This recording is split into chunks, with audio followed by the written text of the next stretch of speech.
Hello friends, कैसे हैं आप सब। आई होप आप सब अच्छे होंगे। आज मैं आप लोग के साथ एक रियल एक्सपीरियंस शेयर करने जा रही हूँ। तो अगर आप भी अपने बच्चों को वैन से स्कूल भेजते हैं तो आप ये वीडियो अंत तक ज़रूर देखिएगा, बिकॉज़ लास्ट में मैं इस वीडियो में कुछ टिप्स शेयर करने जा रही हूँ जिसको फॉलो करके आप अपने बच्चों को सेफ़ली वैन के थ्रू स्कूल भेज सकते हैं। जैसा कि आप सबको पता है, 4 अप्रैल से बच्चों की स्कूल से स्टार्ट हो गई हैं। रूही के भी स्कूल का वो फर्स्ट डे था 4 अप्रैल को। रूही को स्कूल जाने के लिए हमने वैन हायर किया था। वो van service private van service providers हैं, लेकिन उनका जो नाम सजेस्ट किया था वो हमें स्कूल वालों ने ही सजेस्ट किया था। हमने उनसे बात किया कि सर्विस प्रोवाइडर का नंबर लिया, उनके ड्राइवर का नंबर लिया, व्हीकल नंबर लिया। हमने सारी इन्फॉर्मेशन लेने के बाद रूही को स्कूल भेजा, लेकिन हमें ऐसी उम्मीद नहीं थी कि ऐसा कुछ होगा। लेकिन हुआ क्या, रूही के स्कूल की छुट्टी होती है दोपहर में 1 बजे। 1:15 पर रूही की स्कूल की वैन आई। उसमें बाकी बिल्डिंग के सारे बच्चे थे, केवल रूही नहीं थी। जब मैंने उस वैन ड्राइवर से इस बारे में बात किया कि आपने बच्ची को कहाँ छोड़ दिया, क्यों नहीं लेके आए, तो वो वैन ड्राइवर बिल्कुल से शॉक्ड था। उसको पता ही नहीं था कि उसकी वैन में एक छोटी सी बच्ची भी गई थी। उसके बाद उसका कहना क्या था कि वो वैन तक आई ही नहीं। अब आप सोचिए, फर्स्ट स्टैंडर्ड की बच्ची जो अभी प्रॉपर तरीके से रीड भी नहीं कर पाती है, उसका कहने का मतलब ये कि वो वैन का नंबर पढ़ ले, वैन को पहचान ले और आके वैन में बैठ जाए तो मैं उसको लेके घर आ जाऊंगा। मतलब आप सोच सकते हैं कि उसने लापरवाही की हद कर दी थी। और जब मैंने उसको डांटा कि वो इतनी छोटी सी बच्ची, वो तुम्हारे वैन को कैसे पहचानेगी कि उसको कौन सी वैन में बैठना है, वो भी उसका फर्स्ट डे था स्कूल का। उससे इंक्वायरी किया और मैंने उसको बोला कि तुम्हारी रिस्पॉन्सिबिलिटी थी, बच्चों को काउंट करके बैठाना चाहिए था, कैसे तुमने ध्यान नहीं दिया, मैं तुम्हारी कंप्लेन करूँगी। वो ड्राइवर इतना डर गया कि वो तुरंत गाड़ी बैक करके वहाँ से भाग गया। मैंने उसको बहुत रोकने की कोशिश की, लेकिन वो रुका ही नहीं। फिर हमने उसके सर्विस प्रोवाइडर को कॉल किया कि आपके ड्राइवर ने आज ऐसी ऐसी हरकत की है। तो उनके सर्विस प्रोवाइडर ने हमें उस ड्राइवर का कॉन्टैक्ट नंबर दिया। एक्चुअली जिस ड्राइवर का कॉन्टैक्ट नंबर हमने पहले लिया था, सडनली उस दिन उस ड्राइवर को उन्होंने ना भेज के किसी दूसरे ड्राइवर को भेजा था। तो हमें उस ड्राइवर का कॉन्टैक्ट नंबर मिला। मैंने उसको एट लीस्ट 100 टाइम्स कॉल किए होंगे, बट उस ड्राइवर ने कॉल ही रिसीव नहीं किया।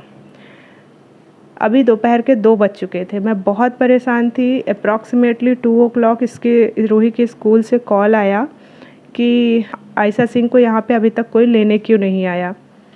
तब हमने इनकी मैम से बात किया कि इस वैन सर्विस वाले का कॉन्टैक्ट नंबर आपने हमको दिया था, वो आयशा को स्कूल में छोड़ के बाकी बच्चों को लेके आ गया। तो आप ऐसा करिए, आप उसको आयशा को वहीं रखिए। हमने वैन सर्विस प्रोवाइडर से बात कर लिया है और वो दूसरी वैन भेज रहे हैं उसको स्कूल में लेने के लिए।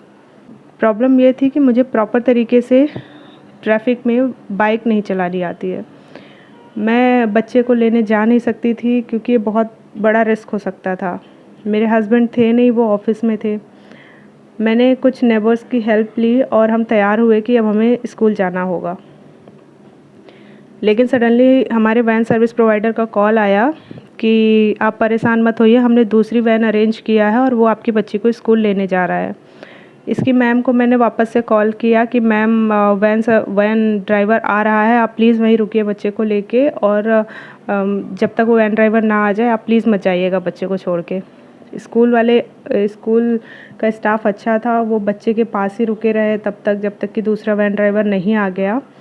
लेकिन उसके बाद एक और इंसिडेंट ये हुआ कि जब आफ्टर 10 मिनट्स मैंने वापस से कॉल किया इसकी मैम के पास कि मैम आयशा को कोई लेने आया या नहीं आया, तो उन्होंने कहा कि हाँ आयशा को ले गए, वैन ड्राइवर आया था और उसको ले गया। जब मैंने वैन प्रोवाइडर के पास कॉल किया, मैंने कहा कि क्या आपने आयशा को रिसीव किया, मैम ने तो बोला आपने आयशा को रिसीव कर लिया।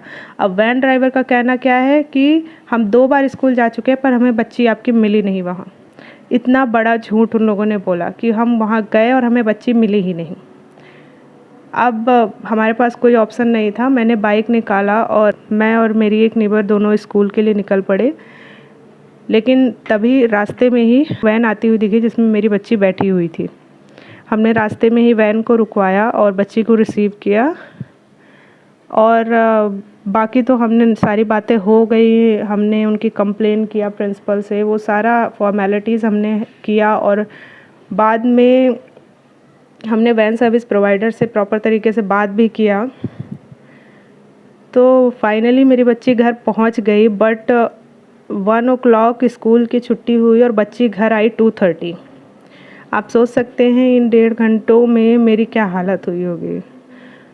तो मैं ये वीडियो आप लोग के साथ इसीलिए शेयर कर रही हूँ कि ताकि ऐसी कंडीशन आप लोगों के साथ ना हो, ताकि ऐसी सिचुएशन आप लोग ना फेस करें। तो अगर आप भी अपने बच्चों को वैन के थ्रू स्कूल भेजते हैं तो मैं आपको कुछ टिप्स दे सकती हूँ जिसको आप फॉलो करके इन सारी सिचुएशंस को वाइजली हैंडल कर सकते हैं।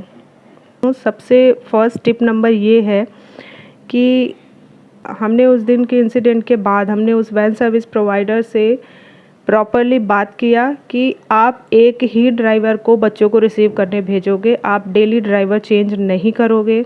बिकॉज़ अगर एक ही ड्राइवर डेली बच्चों को लाएगा ले जाएगा तो बच्चे ड्राइवर से फेमिलियर हो जाएंगे, वो उसका फेस आइडेंटिफाई कर सकते हैं कि हाँ यही ड्राइवर मुझे लेके जाता है। और जिस दिन भी वो वैन का ड्राइवर चेंज कर रहे हैं आपको पहले से इन्फॉर्मेशन दे कि कल कोई और आ रहा है बच्चों को रिसीव करने। दूसरा ये, उस ड्राइवर का कॉन्टैक्ट नंबर, उस ड्राइवर का नाम, उस ड्राइवर का ID कार्ड और उस ड्राइवर का व्हीकल नंबर, ये सब आप अपने पास सेफ रखिए, क्योंकि अनहोनी जब होनी होती है तो वो बता के नहीं होती है। इसलिए पहले से ही आप तैयार रहिए इन सारी सिचुएशंस के लिए।